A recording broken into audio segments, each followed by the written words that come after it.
Okay so now start with, तो आज की क्लास में जो हम टॉपिक स्टार्ट कर रहे हैं ना, the name of the topic is reconciliation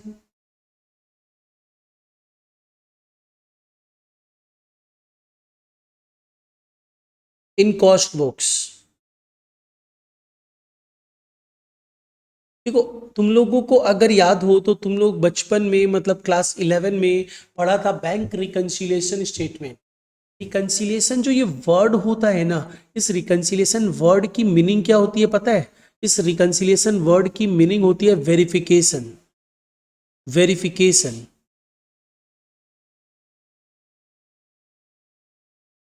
verification cost book में आप क्या वेरीफाई करोगे भाई? बेसिकली आप क्या करते हो? Verification of the cost profit with the financial profit. याद होगा, कॉस्ट का कॉस्टिंग में कॉस्टिंग पीएल बनता है, फाइनेंशियल अकाउंटिंग में पीएल अकाउंट बनता है। तो कॉस्टिंग पीएल आपको जो प्रॉफिट देता है और फाइनेंशियल बुक से पीएल अकाउंट जो प्रॉफिट देता है उसमें डिफरेंसेस रहते हैं। तो वो डिफरेंसेस को आपको फाइंड आउट करके रीजंस बताना है, देखना है कि हाँ सब डिफरेंसेस जो एक्चुअल रीजंस है उन्हीं के चलते डिफरेंसेस है कि कुछ गड़बड़ भी है, ये चेक करना होगा। तो वेरिफिकेशन ऑफ कॉस्ट प्रॉफिट,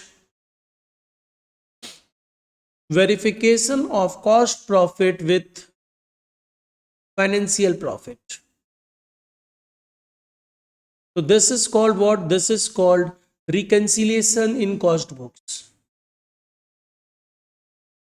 ठीक है ना? बहुत इजी टॉपिक है।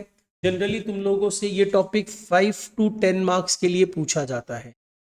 ठीक है, और तुम लोग जितना सिलेबस कवर कर चुके हो, तुम लोग तो चाहो तो ऑप्शन में छोड़ सकते हो, लेकिन ठीक है करके पूरा जाओ।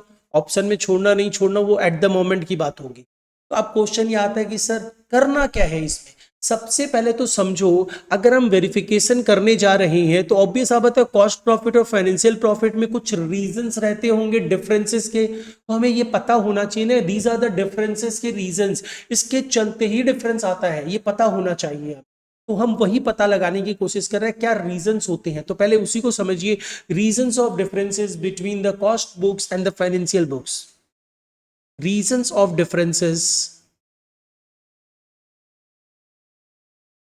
differences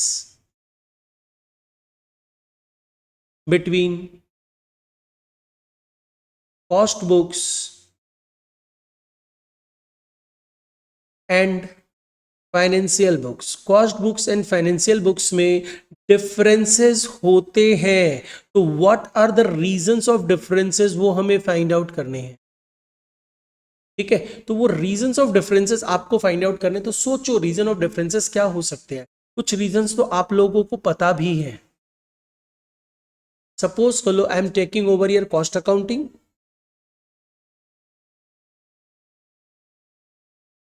and here it is financial accounting.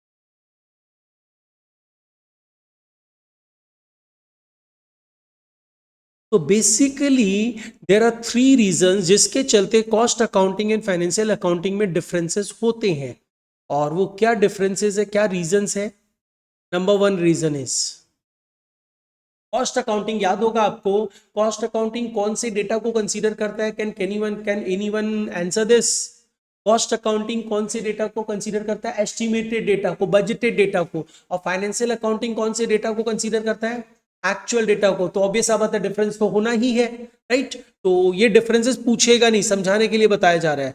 Number 1 part is cost accounting क्या करता है? Considers budgeted data, considers budgeted data, मतलब एस्टिमेटेड डेटा को कंसीडर करता है। और फाइनेंशियल अकाउंटिंग कौन से डेटा को कंसीडर करता है? Financial accounting considers actual data. तो डिफरेंस होना तो वाजिब है, considers actual data.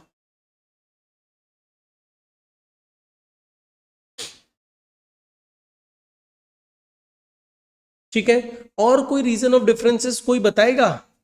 Lakshmi can you answer कि दीज आर द रीजंस जिसके चलते cost accounting and financial accounting में डिफरेंसेस होता है?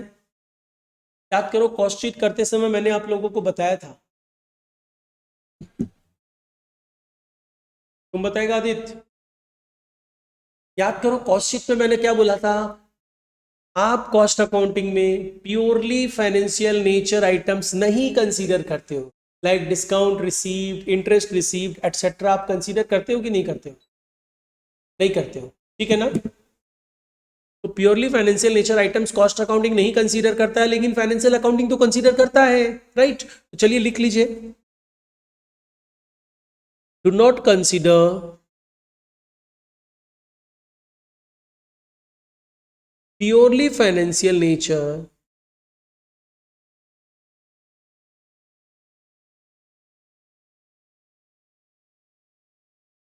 आइटम्स लाइक, एक दो एग्जाम्पल तो बता दो श्वेता, एक दो एग्जाम्पल दे प्योरली फाइनेंशियल नेचर आइटम्स का।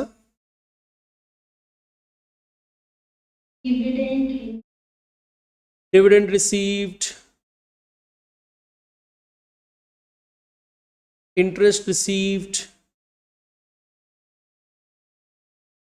tax paid, these all are purely financial nature items, are not considered in cost accounting. But financial accounting तो financial nature item नहीं consider करेगा तो चलेगा कैसे? Always consider purely financial nature items,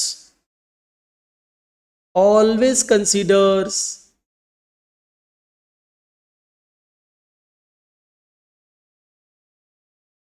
purely क्या, always considers all financial nature items, all financial nature items, एक second है,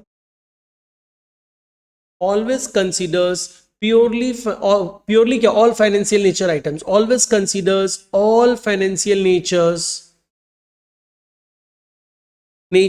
items,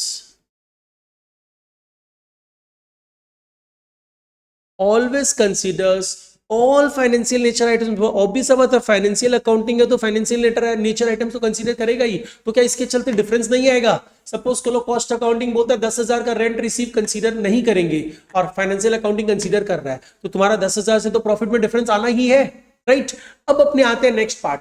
तुम लोग याद करो कॉस्ट अकाउंटिंग में जब स्टॉक का वैल्यूएशन कर रहे थे तो किस पे कर रहे थे? कॉस्ट अकाउंटिंग में स्टॉक का वैल्यूएशन आप किस पे करते थे? कॉस्ट ऑफ प्रोडक्शन निकलता था, कॉस्ट ऑफ प्रोडक्शन निकालते समय आप क्या ले लेते थे? एडमिनिस्ट्रेटिव ओवरहेड भी ले लेते थे, है ना।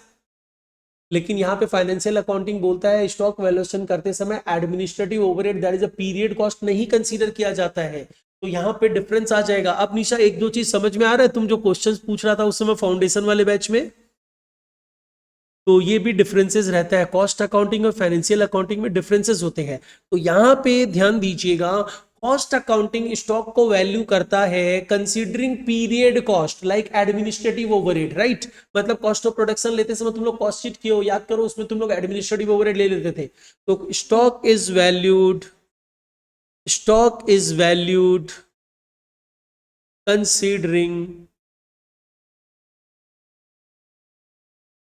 Considering period cost. Period cost मतलब वो कॉस्ट जो एक पर्टिकुलर पीरियड के लिए लगता है और उसी पीरियड में एक्सपायर हो जाता है, ठीक है। तो कॉस्ट अकाउंटिंग उसको कंसीडर करते हुए ओवरहेड्स निकालता है, मतलब स्टॉक निकालता है। Stock is valued considering period cost like administrative expenses, right, ठीक है। अब लेकिन आ जाइए सर, ये तो आपने बता दिया कॉस्ट अकाउंटिंग ऐसा करता है। अब अगर हम फाइनेंशियल अकाउंटिंग में जाए तो वो क्या करता है? वो पीरियड कॉस्ट कंसीडर नहीं करता है अगर आप स्टॉक की वैल्यूएशन करते हो। स्टॉक इज पीरियड कॉस्ट मतलब एडमिनिस्ट्रेटिव ओवरहेड नहीं लिया जाता है if you are valuing stock in the financial accounting. Stock is valued ignoring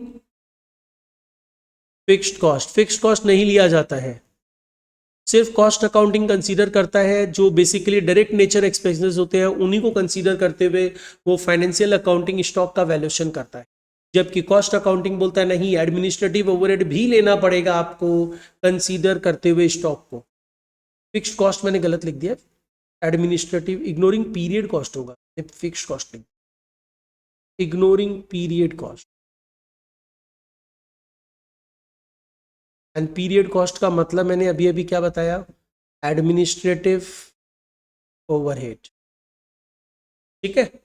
तो these are the basically differences, point of differences, जिसके चलते cost accounting and financial accounting में profit में डिफरेंस रहता है। ठीक है, तो मेन यही है इस चैप्टर में समझने का।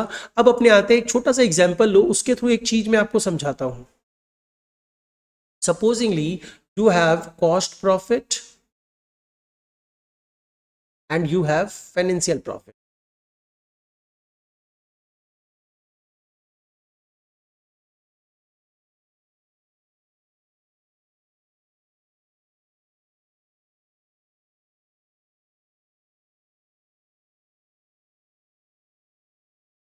Profit as given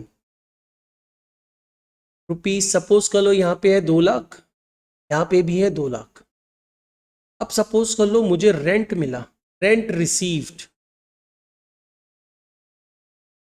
कहां पे कंसीडर किया जाएगा? Financial accounting. बस इतना सही आइटम लेते हैं। हमें यहां पे कॉस्ट अकाउंटिंग का प्रॉफिट कितना दिखाई दे रहा है? 2 लाख। और फाइनेंशियल अकाउंटिंग का प्रॉफिट कितना दिखाई दे रहा है? 2,30,000, है ना। सम्स में क्या होगा पता है? किसी एक का प्रॉफिट दिया रहेगा और तुमको दूसरे का प्रॉफिट निकालने देगा। मतलब सपोज कर लो, if accordingly I have given you cost accounting profit, you have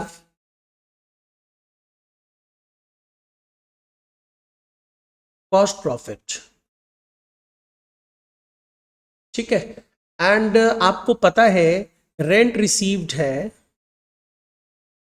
₹30,000। तो आई वॉन्ट कि आप मेरे को बताओ, फाइंड आउट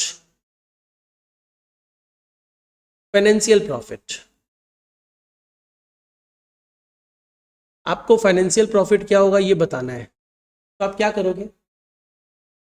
आप सिंपली देखो, जो कॉस्ट प्रॉफिट है, रेंट रिसीव्ड क्या कंसीडर किया जाता है कॉस्ट प्रॉफिट में? नहीं किया जाता। मतलब इनकम आपने नहीं लेके रखी है, उसके ऊपर उसके चलते प्रॉफिट पे क्या इंपैक्ट है? आपका कॉस्ट अकाउंटिंग का प्रॉफिट कम है कि ज्यादा है? सोचो एक बार, कंसेप्ट बिल्ड करो, क्योंकि रिकंसिलिएशन है, ये बीआरएस की तरह का कंसेप्ट है। आपने 30,000 की इनकम कॉस्ट अकाउंटिंग में नहीं कंसीडर कर रखी है, फॉर दैट आपका कॉस्ट अकाउंटिंग का प्रॉफिट क्या है? इंक्रीज्ड है कि डिक्रीज्ड है? डिक्रीज्ड है। तो आपको फाइनेंशियल अकाउंटिंग के प्रॉफिट पे लेके आना है, तो उसके इक्वल फुटिंग पे लाना पड़ेगा। तो आपको क्या करना पड़ेगा? आपको रिकंसिलिएशन करते समय सिंपली ये करना है, cost profit that is 2 lakhs। आपको चाहिए फाइनेंशियल प्रॉफिट क्या होगा? तो cost profit is reduced by ₹30,000 from the view point of the financial profit. तो अगर इसमें मैं ऐड कर दूं रेंट रिसीव्ड, तो मेरे को क्या मिल जाएगा? कमी तो यही है ना कॉस्ट प्रॉफिट में, कि इसमें 30,000 रुपए का रेंट रिसीव नहीं लिया गया है।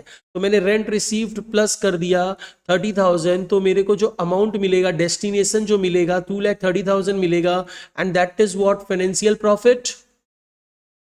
देख लो, चेक करो, फाइनेंशियल प्रॉफिट यही है।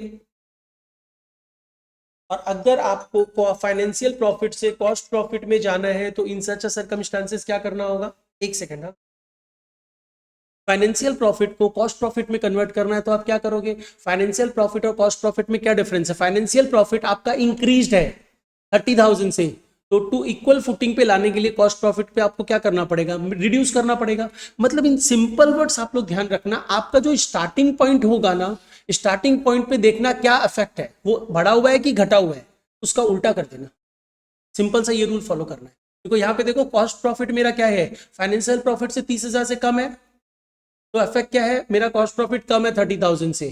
तो to make it equal to financial profit आपने क्या किया? उसका उल्टा किया, बढ़ा दिया, राइट। अगर फाइनेंशियल प्रॉफिट के पॉइंट ऑफ व्यू से, if your starting point is the financial profit and they are asking to calculate the cost profit, तो आप क्या करोगे? फाइनेंशियल प्रॉफिट 30,000 से बढ़ा हुआ है ना, आप क्या करोगे? उल्टा करोगे, लेस कर दोगे, you will get the cost profit. तो हमें रूल जो फॉलो करना है उस पर ध्यान देना है। तो रूल के लिए आप लिख लो यहां पे, रूल्स टू रिकंसाइल। तो आपको एक कोई प्रॉफिट दिया रहेगा, मतलब स्टार्टिंग पॉइंट आपके पास रहेगा, स्टार्टिंग पॉइंट, ठीक है। आपको उसमें कुछ प्लस माइनस करना रहेगा। तो मैं यहां पे लिख देता हूं व्हाट टू डू, करना क्या है, व्हाट टू डू, करना क्या है, तो व्हाट टू डू, इसमें सबसे पहला स्टार्टिंग पॉइंट में क्या होगा, इधर you will have cost profit और you will have financial profit, कोई एक प्रॉफिट रहेगा। आपके पास क्या होगा, कॉस्ट प्रॉफिट भी हो सकता है और फाइनेंशियल प्रॉफिट भी हो सकता है।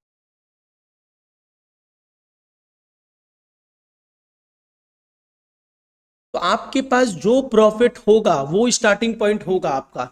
अब उसके ऊपर आपको इफेक्ट देखना है कि उस चीज जो कोई भी ट्रांजैक्शन जो है उसके चलते उस प्रॉफिट के ऊपर क्या इफेक्ट पड़ रहा है और उसके इफेक्ट का उल्टा कर देना है। तो मतलब आपको करना क्या पता है, सी द इफेक्ट,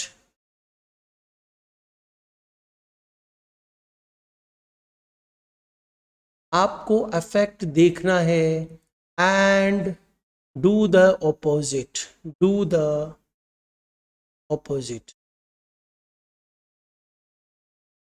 बस this is the only concept, और कुछ नहीं अप्लाई करना है। दिस इज द मतलब बेसिकली आप बोलो कि अल्टीमेटली यही मंत्रा है इस चैप्टर को सॉल्व करने।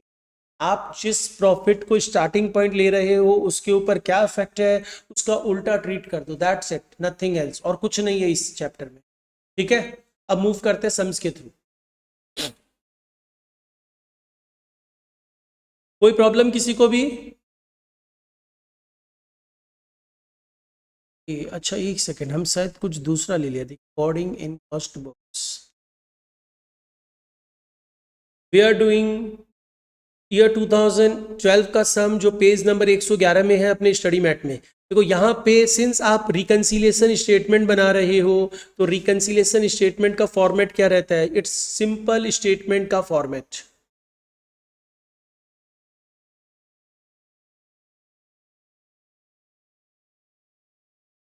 आई थिंक स्टेटमेंट का फॉर्मेट हम सबको पता है।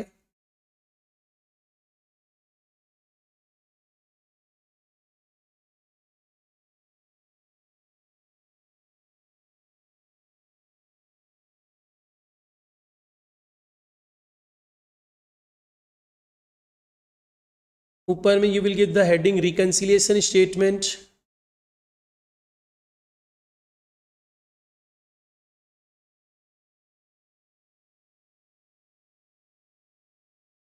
Particulars, details, amount.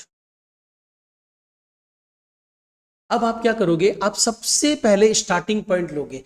Starting point means आप क्या लोगे, profit as per cost accounts, net profit as per cost accounts. आपके पास आंसर अवेलेबल है, this should be the answer, net profit as per cost accounts, that is 66,760। Net profit as per cost accounts, net profit as per cost accounts 66,760। अब देखिएगा कुछ items add करने हैं, कुछ item less करने हैं। मेरे पास cost accounting as the starting point है, तो मेरा रूल क्या हो गया, मेरे को कॉस्ट अकाउंटिंग के ऊपर इफेक्ट देखना है पर्टिकुलर ट्रांजैक्शन का, और जो भी इफेक्ट होगा उसका उल्टा करना है, सीधा effect and do the opposite. ठीक है, वन बाय वन ट्रांजैक्शंस लेते हैं। देखिए net profit as per the financial accounting will be your answer. आप ध्यान दो, फैक्ट्री ओवरहेड अंडर रिकवर्ड, ये अंडर रिकवर्ड या ओवर रिकवर्ड का कंसेप्ट कॉस्टिंग का ही होता है। Factory overhead under recovered in the costing, इसका मतलब क्या हुआ, फैक्ट्री ओवरहेड कॉस्टिंग में कम दिखाया हुआ है। फैक्ट्री ओवरहेड होता क्या है, खर्चा होता है, एक्सपेंडिचर होता है, आपने एक्सपेंडिचर कम दिखाया। आप एक्सपेंडिचर जब भी कम दिखाओगे प्रॉफिट पे इंपैक्ट क्या पड़ता है, प्रॉफिट बढ़ जाता है कि घट जाता है, प्रॉफिट बढ़ा हुआ है, एनीवन एनी डाउट। आप अगर एक्सपेंडिचर्स कम दिखाओगे तो प्रॉफिट बढ़ा हुआ रहेगा, प्रॉफिट बढ़ा हुआ है कॉस्टिंग का, आपको क्या करना है, माइनस करना है। तो आप यहाँ पे क्या लिखोगे, लेस आइटम में चले जाओगे, एक आइटम ऐड आइटम रहेगा, एक आइटम लेस आइटम रहेगा। इनिशियली करते समय हो सकता है आपको नहीं लगे कि कितना स्पेस छोड़े, तो थोड़ा ज्यादा स्पेस छोड़ दो, लेस करना है। मैं लिखूंगा क्या, फैक्ट्री ओवरहेड अंडर रिकवर्ड, कितना अमाउंट है देखिए, अमाउंट इज ₹5700।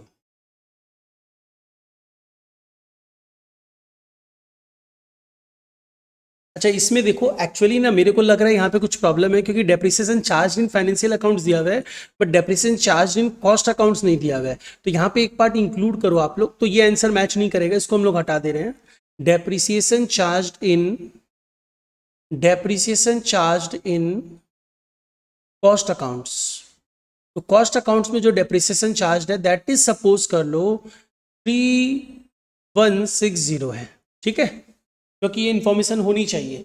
अब अपने आते हैं, देखो हमने फैक्ट्री ओवरहेड लिया था, एडमिनिस्ट्रेटिव ओवरहेड बोल रहा है रिकवर्ड इन एक्सेस है, मतलब आपने एडमिनिस्ट्रेटिव ओवरहेड कॉस्ट अकाउंटिंग में ज्यादा चार्ज करके रखा, खर्चा ज्यादा दिखा के रखा है, इसका मतलब प्रॉफिट पे इंपैक्ट है, प्रॉफिट मेरा घटा हुआ है, तो जो प्रॉफिट पे इफेक्ट है उसका उल्टा करेंगे, तो प्रॉफिट मेरा घटा हुआ है तो बढ़ा देंगे, administrative overhead recovered in excess 4250, administrative overhead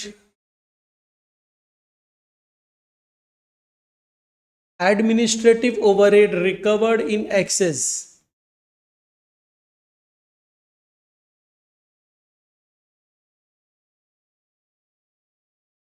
amount कितना था 4250। ओके अब इसके बाद नेक्स्ट आइटम देखो क्या था, नेक्स्ट वाज कि मेरे को दिख रहा है डेप्रिसिएशन आपने फाइनेंशियल अकाउंटिंग में कितना चार्ज किया है इस,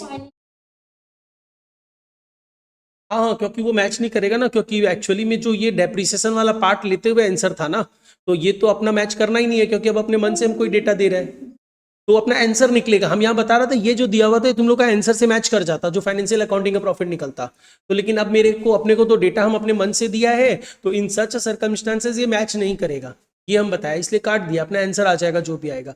अब अपने आ जाओ, डेप्रिसिएशन फाइनेंशियल अकाउंट्स में कितना चार्ज हुआ है 3660, और आपने कॉस्ट अकाउंटिंग में कितना चार्ज किया है 60, यानी कॉस्ट अकाउंटिंग में आपने डेप्रिसिएशन कम दिखाया है, कितना कम दिखाया है 500 रुपया, तो 500 रुपया डेप्रिसिएशन तो kind of expenditure and loss ही है, तो आपने 500 रुपया अगर कम दिखाया तो इससे इंपैक्ट क्या पड़ा, मेरा प्रॉफिट बढ़ा हुआ है। कॉस्ट अकाउंटिंग में 500 रुपया depreciation that is one expenditure आपने कम दिखाया, तो कॉस्ट अकाउंटिंग का प्रॉफिट बढ़ा हुआ है, तो बढ़ा हुआ है तो आप क्या करोगे सीधा effect and do the opposite, less कर दोगे, depreciation under charged, depreciation under charged 500 रुपया। अच्छा फैक्ट्री ओवरहेड का भी मैंने अमाउंट नहीं दिखाया, कितना था फैक्ट्री ओवरहेड का अमाउंट 5700। हाँ बोल, फैक्ट्री ओवरहेड बेसिकली देख क्या हुआ, फैक्ट तुम इतना देर बाद क्यों पूछा,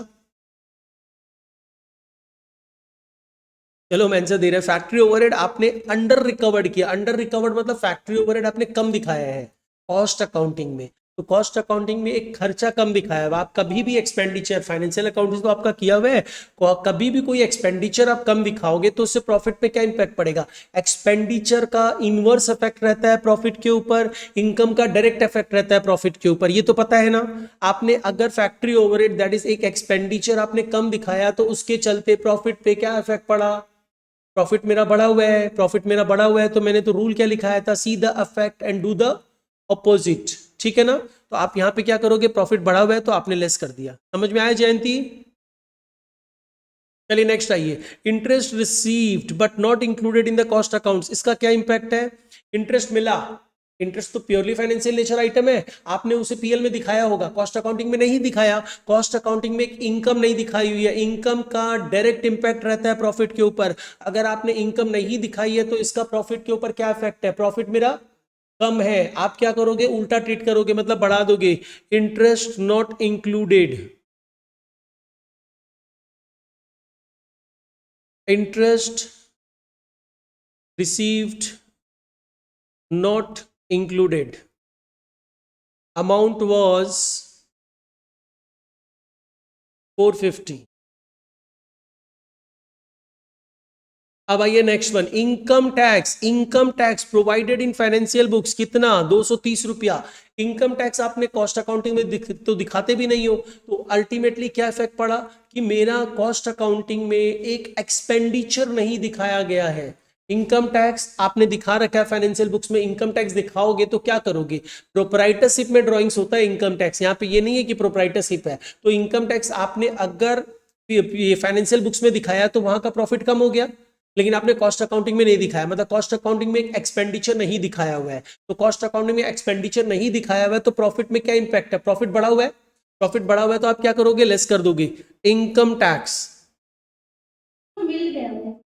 मिल गया क्या? अच्छा ठीक है, अभी तो इसको कर ले फिर करेक्शन कर लेंगे। इनकम टैक्स, इनकम टैक्स कितना है? 230। अच्छा अब अपने आ जाओ नेक्स्ट पार्ट। नेक्स्ट पार्ट में क्या दिया हुआ है? Stores adjustment. स्टोर्स एडजस्टमेंट मतलब क्या हुआ? इनडायरेक्ट मटेरियल्स का कोई एडजस्टमेंट है तो वो डेबिट क्रेडिट कुछ भी हो सकता है। यहां सम्स में बता दिया गया है क्रेडिटेड इन फाइनेंशियल बुक्स, मतलब credited in financial books, financial books में क्रेडिट इनकम होता है ना। यहाँ पे बोल रहा है क्रेडिटेड इन फाइनेंशियल बुक्स 420 रुपया, आपने लेकिन कॉस्ट अकाउंट्स में तो नहीं दिखाया, मतलब इनकम नहीं दिखाया हुआ है कॉस्ट अकाउंटिंग में। और कॉस्ट अकाउंटिंग में अगर इनकम नहीं दिखाई हुई है तो कॉस्ट अकाउंटिंग में क्या इफेक्ट है? प्रॉफिट कम है, प्रॉफिट कम है, तो प्रॉफिट कम है तो बढ़ा दो। Stores adjustment, stores adjustment 230, 420।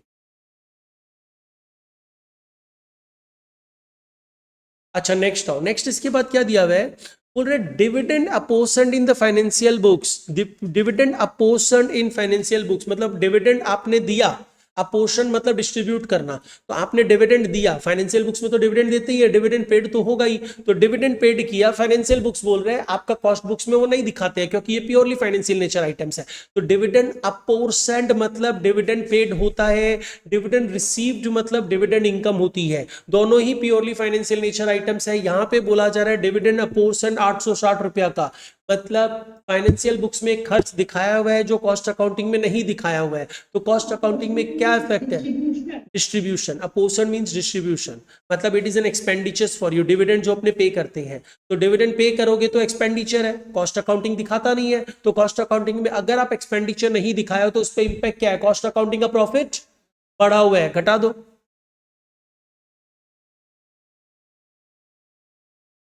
Dividend apportioned 860। अब इसके बाद आ जाइए next one. Next one is what? Loss due to theft provided in the financial books only. एक लॉस था, सिर्फ फाइनेंशियल बुक्स में दिखा रखे, कॉस्ट बुक्स में नहीं दिखा रखे हैं, मतलब कॉस्ट बुक्स में एक लॉस नहीं दिखाया हुआ है। लॉस नहीं दिखाने का मतलब कॉस्ट बुक में क्या इंपैक्ट है? कॉस्ट बुक का प्रॉफिट बढ़ा हुआ है, आप घटा दो।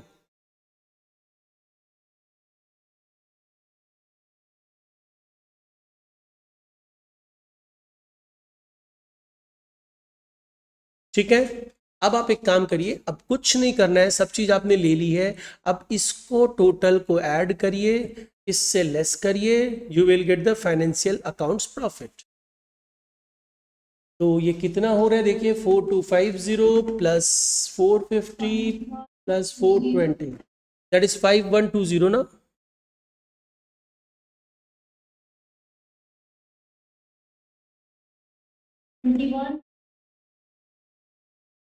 71880 ना।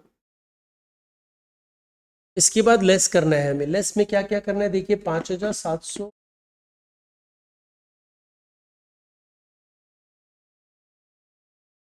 that is 7550, and the difference will be your profit as per financial accounts 64330. This is 64330, this is profit। हाँ बोल, दिखाया, रुक एक minute. Profit as per financial books, stores adjustment आपने ऐड किए, एक हुआ क्या? Store adjustment. स्टोर्स एडजस्टमेंट क्या हुआ? फाइनेंशियल बुक्स में क्रेडिट हुआ है, क्रेडिट मतलब इनकम। तुम कॉस्ट बुक्स में इनकम नहीं दिखाया, कॉस्ट बुक में इनकम नहीं दिखाया मतलब प्रॉफिट पे क्या इंपैक्ट है? प्रॉफिट कम है, प्रॉफिट कम है तो तुम क्या करेगा? बढ़ाएगा। देख लो, राइट है, समझ में आया सबको? किसी को कोई भी प्रॉब्लम? सर इसमें कॉस्टिंग का 3,900, मतलब डेप्रिसिएशन कॉस्टिंग में 3950 है, ये बोला है क्या? हाँ, तो बस वो डिफरेंस अपना अमाउंट उसी के चक्कर में है, तो चेक कर। तो अगर डिफरेंस नहीं होता नहीं नहीं, कैसे सेम आता, इतने सारे अदर भी तो एक्सपेंडिचर्स है, खाली डेप्रिसिएशन के चलते थोड़ी हो जाएगा डिफरेंस, और भी तो डिफरेंसेस है। तो एनीवे समझ में आया क्या कर रहे हैं अपने, कंसेप्ट इतना ही है, अब तो सम्स करना है 2-4 प्रैक्टिस, कंसेप्चुअली ये इतना ही है। किसी को भी कोई प्रॉब्लम? चलिए तो अब नेक्स्ट सम में आते हैं अपने। लाइक दिस वन, ईयर 2017 का सम करते हैं, ये आप लोग अपने आप करके दो।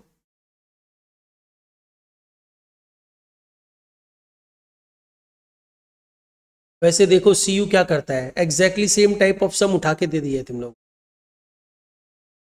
ठीक है, एक बार अपने आप करके दो, सेम टाइप है तो तुम लोग, मतलब अमाउंट थोड़ा डिफरेंट है, थोड़ा सा हल्का फुल्का डिफरेंसेस है, तो डू इट, जल्दी से करके दो, फिर दूसरे सम्स को में मूव करेंगे।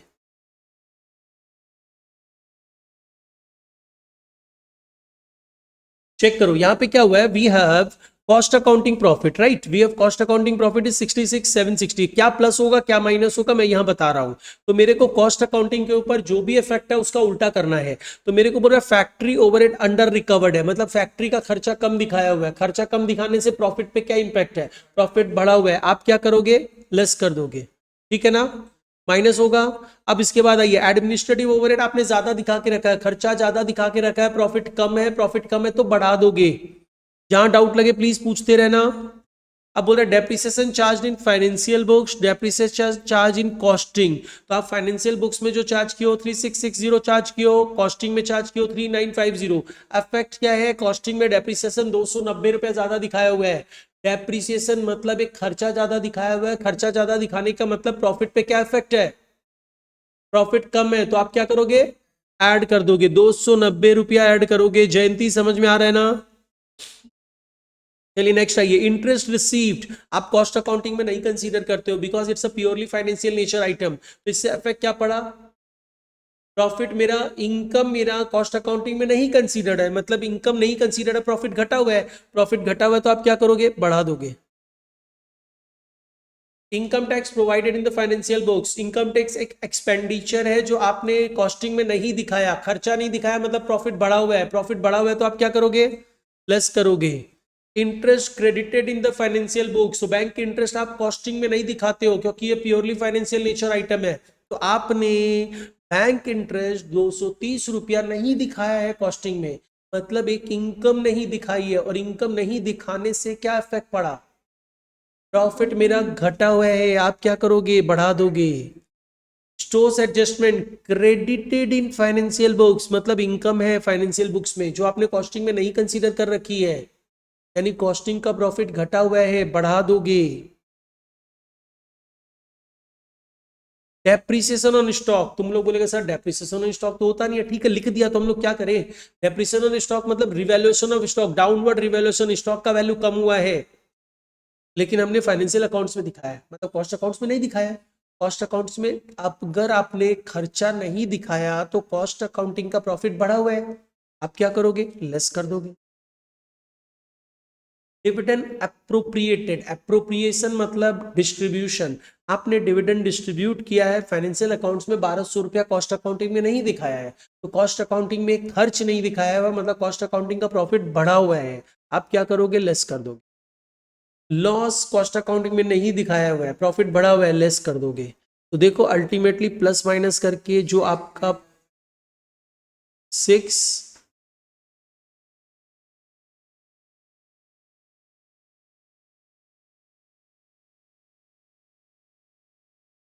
आर्यन 63780 ये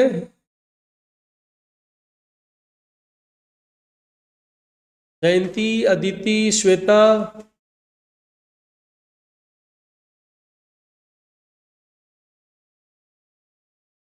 इतने अमाउंट है ना, ओके।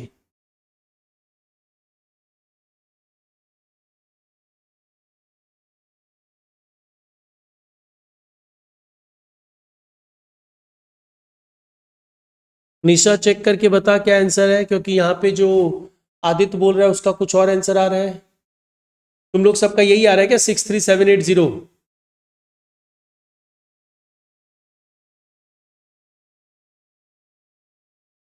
तो तुम प्लस माइनस देख क्या किया है सारा।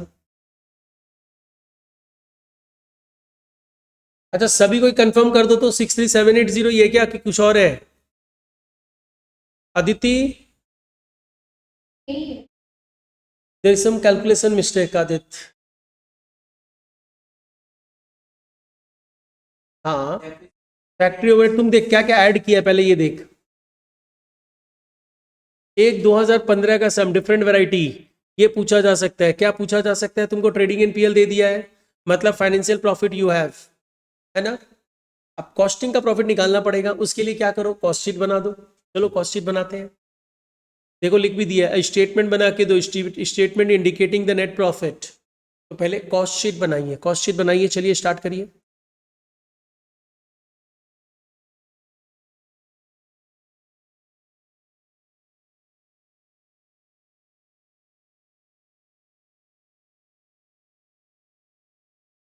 तो कॉस्ट शीट बना रहे हैं हम।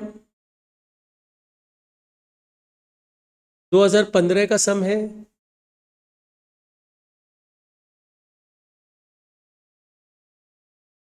आप सबसे पहले क्या लेने वाले हो सर, आप सबसे पहले लोगे raw materials consumed which is given as, क्योंकि अलग से कुछ दिया बनी है तो ट्रेडिंग पीएल से उठा लो, कितना है 90,000 है, 90,000। वेजेस कितना है सर, योर वेजेस इज 66,000। कोई डायरेक्ट एक्सपेंसेस है क्या, नहीं है ना direct expenses, that means you will get prime cost over here.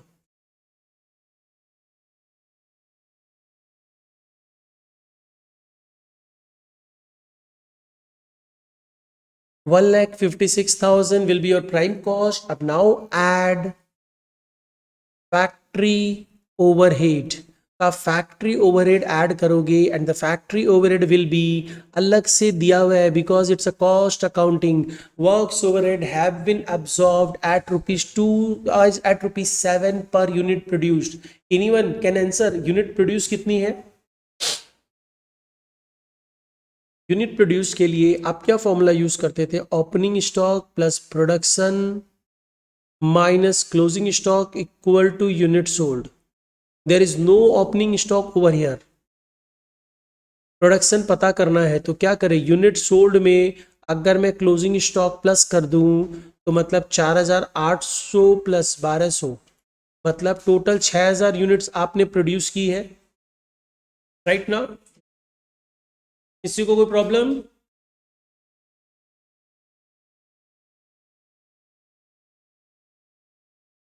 ठीक है। आप आ जाओ 6,000 यूनिट प्रोड्यूस किए हैं तो फैक्ट्री ओवरहेड कितना होगा, एक यूनिट प्रोड्यूस के ऊपर ₹7 मतलब टोटल अमाउंट इज 42,000। ये कितना हो गया सर, सब में आपको साफ साफ बोल दिया गया है there is no WIP and opening closing stock के बारे में। हाँ बोल रहा ओपनिंग क्लोजिंग में कोई भी WIP नहीं है। आपने क्या किया यहाँ पे आपने वर्क कॉस्ट निकाल लिया। अब वर्क कॉस्ट में आप क्या करोगे, ऐड करोगे administrative overhead. Administrative overhead given as, costing के लिए अलग से लोगे ना, ओवरहेड बोल रहा है ₹3 पर यूनिट प्रोड्यूस लेना है।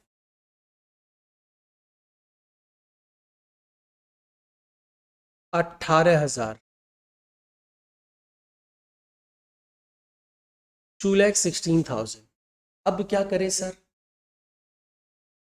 एडमिनिस्ट्रेटिव ओवरहेड से आप क्या करते हो, ये कॉस्ट ऑफ प्रोडक्शन आया ना, इसमें से आप लेस करते हो और ऐड करते हो opening stock of finish goods which is not given, तो लेस करोगे closing stock of finish goods. जो आप कैलकुलेट करोगे इसके बेसिस पे 2,16,000 is the cost of producing 6,000 units. तो 1,200 यूनिट का कॉस्ट क्या होगा, है ना। जो अप्लाई करते थे फीफो लिफो, यहाँ पे फीफो लिफो कुछ अप्लाई नहीं होगा क्योंकि जितना प्रोड्यूस किया उसी में से बचा हुआ, ओपनिंग स्टॉक नहीं था पहले से। तो कितने स्टॉक की वैल्यू आ रही है देखिए, 2,16,000 डिवाइडेड बाई 6,000, समझ में आ रहा है ना सभी को, into 1,200 that is 43,200 is the value of closing stock of finish goods. इसका मतलब कॉस्ट ऑफ गुड्स सोल्ड मेरा कितना आ गया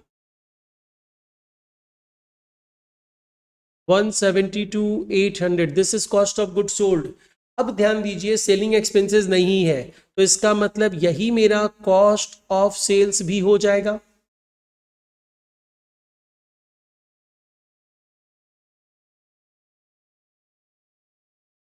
this is my cost of goods sold also.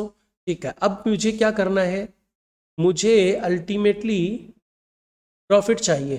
तो अगर इस कॉस्ट ऑफ गुड्स सोल्ड में मैं प्रॉफिट ऐड करूं तो मुझे क्या मिलता था, सेल्स मिलता था। सेल्स कितना दिया हुआ है सर, कॉस्टिंग के लिए अलग से कुछ नहीं बोल रहा है, तो जो फाइनेंशियल अकाउंटिंग का सेल्स है कंसीडर दैट 1,92,000। जैसे आपने ये कंसीडर किया you will get profit and that is कितना आ रहा है देखो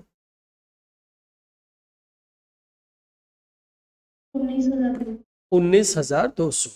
मतलब आपको पता चला as per cost accounting you have profit of rupees 19,200 and as per the financial accounting you have profit of rupees 16,800। अब आपको रिकंसिलिएशन करना है, ये सब चीज ओके है ना, जो जेन्युइन रीजंस होते हैं उसके चलते ही डिफरेंस है ना, तो उसके लिए आप रिकंसिलिएशन स्टेटमेंट बनाओ। चलिए मूव करते हैं, रिकंसिलिएशन स्टेटमेंट मैं यहीं पे बना दे रहा हूं। हाँ ये वाला 10 नंबर।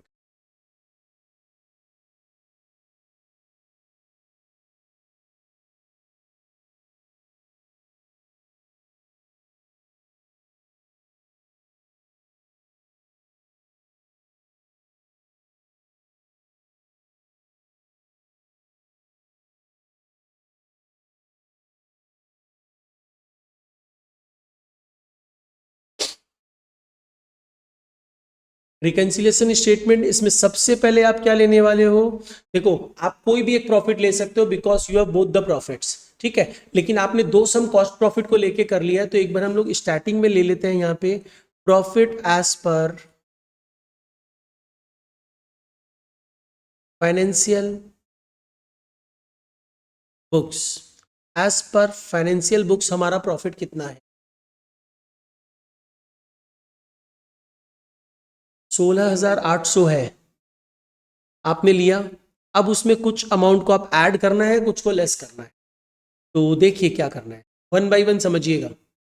आप यहाँ पे चेक करो, मटेरियल्स कंज्यूम 90,000 है, कॉस्ट अकाउंटिंग में भी 90,000 है, देयर इज नो डिफरेंस है क्या, नहीं।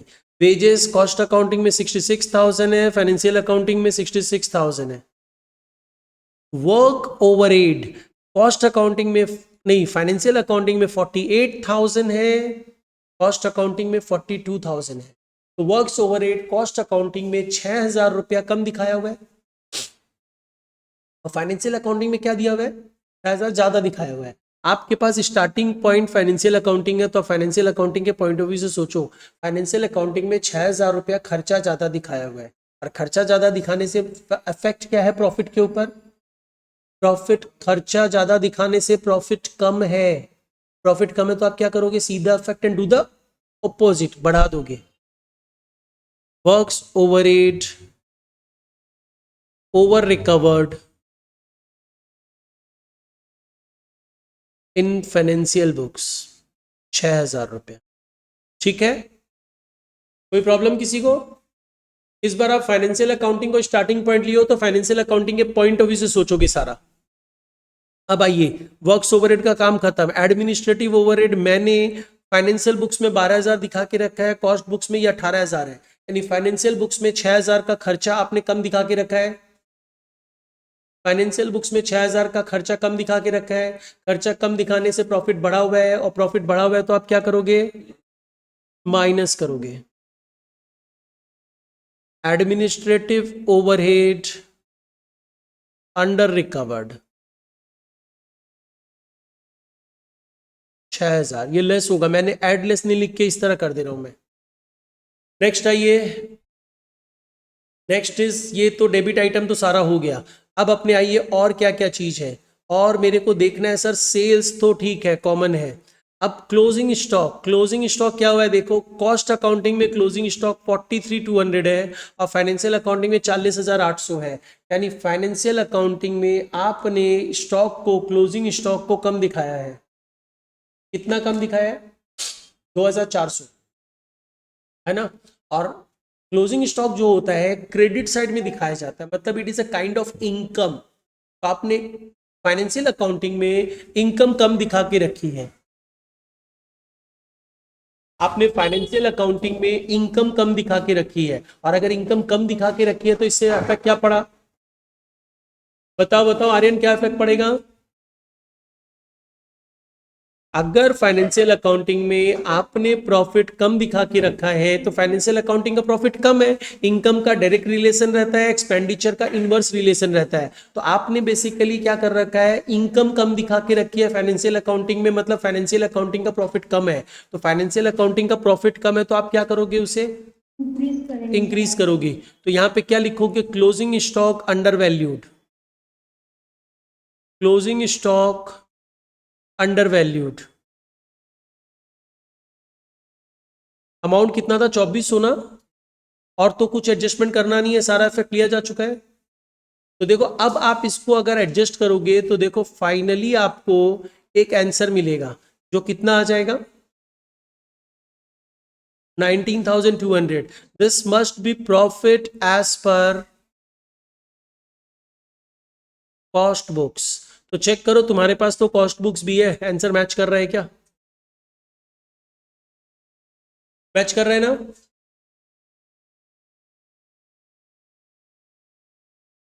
तो जयंती, लक्ष्मी, मुदित, निशा, श्वेता, समझ में आया तुम लोगों को? ओके तो चैप्टर में यही है, अब तुम लोगों को कुछ होमवर्क करना होगा। और होमवर्क हम तुम लोगों को एक काम करेगा अभी तो, अच्छा रुको अभी बता देता हूँ होमवर्क। आदित्य बुक देना। अच्छा देखो तुम लोगों को होमवर्क क्या क्या होगा, होमवर्क होगा ईयर 2009 का sum, page number 110, page number 110 year 2009 का sum, page number sum number, page number 110 sum number year 2009।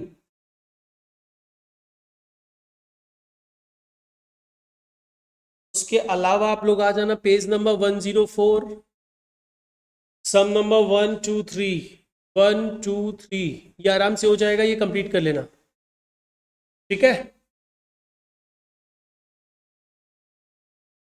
तो नेक्स्ट क्लास अपने ये होमवर्क डिस्कस करेंगे और एक नया चैप्टर है रिकॉर्डिंग इन कॉस्ट बुक्स, वो कंप्लीट कर लेंगे।